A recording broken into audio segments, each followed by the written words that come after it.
شيء جميل جدا، والحقيقه يعني الاستاذ محمد ابو الغار يعني كان مشكورا ان هو فكر في الحكايه دي، والاستاذ سميح ساويرس مشكورا ان هو وافق بسرعه جدا على استحداث هذه الجائزه السنه دي، اللي هي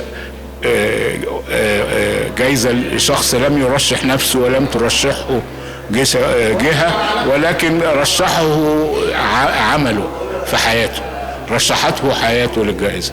كان شيء جميل يعني. الله يرحمه، وذكرها هتبقى ذكرى عطره يعني في الحياه.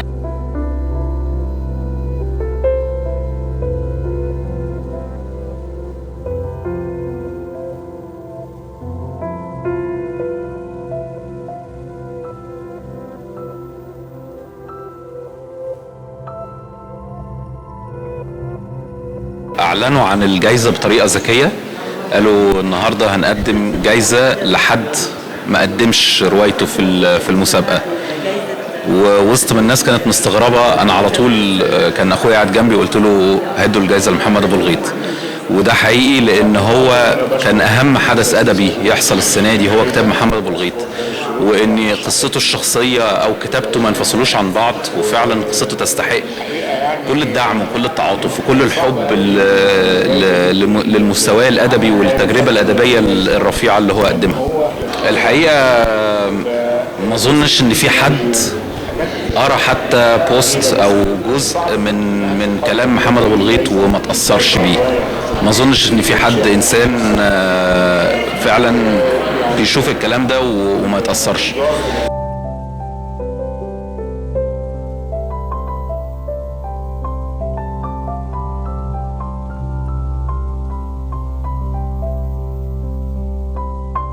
هي أولا جائزة خاصة مستحقة لكنها تأخرت، ولكن التكريم العالمي أيضا جاء لأبو الغيط لفضل كتاباته العلمية والخاصة شديدة الخصوصية ورحلته الاستقصائية في العمل.